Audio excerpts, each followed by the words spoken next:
Bismillahirrahmanirrahim. Assalamualaikum warahmatullahi wabarakatuh. Baik teman-teman semua, kembali lagi dengan saya Muhammad Syamil, yang mana insya Allah pada kesempatan kali ini saya akan membahas hal mengenai sejarah kebudayaan Islam yang berjudul Khulafaur Rasyidin. Baik teman-teman semua, sebelum mulai ke pembahasan Khulafaur Rasyidin, kita tentu harus mengetahui terlebih dahulu apa itu Khulafaur Rasyidin. Kalau secara bahasa, kita bisa tarik kesimpulan bahwa Khulafaur Rasyidin itu adalah pengganti pemimpin atau penguasa. Yang mana yang dimaksud konteks pemimpin di sini atau penguasa di sini itu adalah Rasulullah Shallallahu Alaihi Wasallam. Jadi, secara istilah Khulafaur Rasyidin itu adalah pengganti Rasulullah Shallallahu Alaihi Wasallam dalam menjalankan kepemimpinan Islam, yang mana ada 4 sahabat Rasulullah Shallallahu Alaihi Wasallam yang dinobatkan sebagai pengganti Rasulullah Shallallahu Alaihi Wasallam setelah kematian beliau. Yang pertama ada sahabat Abu Bakar As-Siddiq radhiyallahu an, yang kedua ada Umar bin Khattab radhiyallahu an, yang ketiga ada sahabat Utsman bin Affan radhiyallahu an, dan yang terakhir ada Sayyidina Ali bin Abi Thalib radhiyallahu anhu.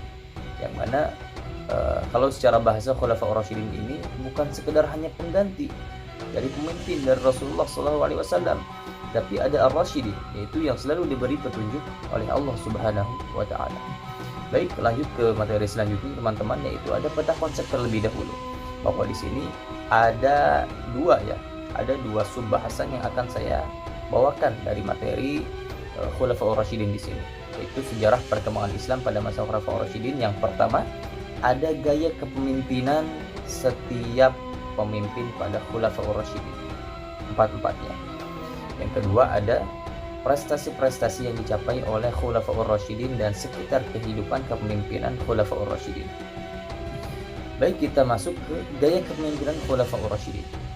Teman-teman semua perlu diketahui, di sini saya akan bawakan 6 poin dari gaya kepemimpinan Khulafaur Rasyidin. Pertama ada bahwa setelah Rasulullah SAW wafat, itu kepemimpinan dilanjutkan oleh umat Islam dipercayakan kepada Khulafaur Rasyidin. Nah, selanjutnya Khulafaur Rasyidin berarti pemimpin-pemimpin yang mendapat petunjuk dari Allah Subhanahu wa taala seperti yang di awal tadi saya jelaskan. Selanjutnya, Khulafaur Rasyidin terdiri dari Abu Bakar As-Siddiq, Umar bin Khattab, Utsman bin Affan, dan Ali bin Abi Thalib. Yang keempat, ada pada Khulafaur Rasyidin ini memimpin dengan demokratis, karismatik, adil, arif, dan bijaksana. Jadi 5 poin ini, 5 karakter ini tentu ada semuanya pada Khulafaur Rasyidin masing-masing individunya. Yang kelima, ada segala keputusan khalifah itu diambil dari hasil musyawarah. Selanjutnya yang terakhir ada banyak sekali jasa, kebaikan, dan prestasi yang diraih selama mereka menjabat sebagai khalifah. Kita masuk kepada prestasi-prestasi yang dicapai oleh masing-masing daripada Khulafaur Rasyidin, juga bagaimana kehidupan mereka semasa memimpin sebagai Khulafaur Rasyidin, sebagai khalifah setelah wafatnya Rasulullah SAW. Yang pertama ada Khalifah Abu Bakar As-Siddiq radhiyallahu anhu, yang mana kekhalifahan beliau ini itu dari mulai 11 Hijriah sampai ke 13 Hijriah.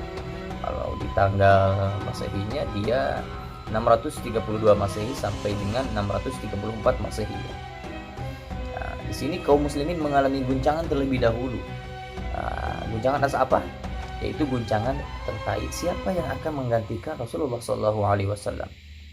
Nah, di sini kaum muslimin bermusyawarah mencari sosok pemimpin umat Islam setelah kematian Nabi Muhammad Shallallahu Alaihi Wasallam. Dan singkat cerita, Abu Bakar As-Siddiq radhiyallahu anhu ini terpilih sebagai khalifah menggantikan Rasulullah Shallallahu Alaihi Wasallam. Lalu Umar bin Khattab membaiat Abu Bakar As-Siddiq sebagai khalifah. Di mana tempatnya? Yakni di Masjid Nabawi.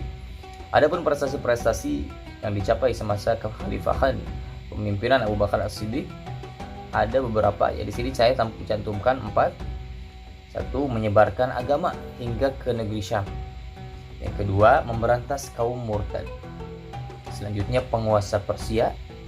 Beliau berhasil menguasai Persia. Yang selanjutnya kodifikasi atau pembukuan Al-Quran. Yang kedua ada Khalifah Umar bin Khattab radhiyallahu anhu.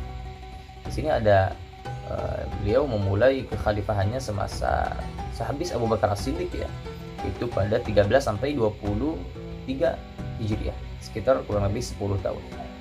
Adapun prestasi-prestasi yang beliau capai adalah diantaranya membentuk pemerintahan yang adil, berwibawa, disegani. Ya, seperti kita tahu bahwa kelebihan daripada Umar bin Khattab ini disegani, ya, tegas seperti itu. Selanjutnya ada memperluas kekuasaan Islam ke Afrika serta runtuhnya kerajaan Persia Romawi. Selanjutnya ada prestasi membangun kota Basrah, juga membangun kota Fustat ya, sebagai ibu kota Mesir pada 21 Hijriah dan yang lainnya. Adapun kekhalifahan Umar bin Khattab ini, pada mulanya Abu Bakar As-Siddiq bermusyawarah dengan beberapa tokoh kaum muslimin ketika sakit tentang kepemimpinannya umat Islam setelah Abu Bakar As-Siddiq radhiyallahu anhu. Abu Bakar mengusulkan Umar bin Khattab untuk menggantikan posisi Abu Bakar As-Siddiq. Abu Bakar qadarullah wafat pada 13 Hijriah dan kaum muslimin membaiat Umar bin Khattab menjadi khalifah setelah Abu Bakar As-Siddiq. Selanjutnya ada Khalifah Umar Utsman bin Affan.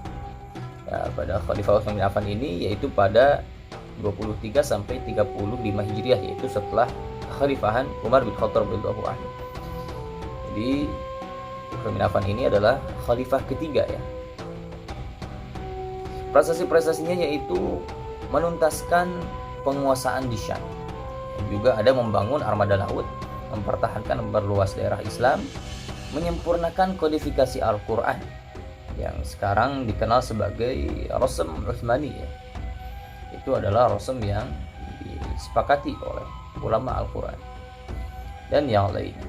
Yang terakhir teman-teman semua, di sini ada Khalifah Ali bin Abi Thalib radhiyallahu anhu.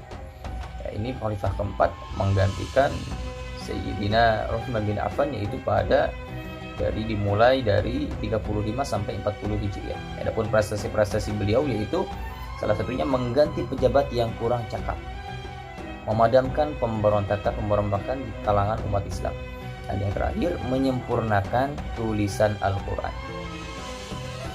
Itu bagian dari prestasi-prestasi yang dicapai dari masa kekhalifahan Ali bin Abi Thalib radhiyallahu anhu. Baik teman-teman semua, mungkin sekian yang bisa saya sampaikan pada kesempatan kali ini.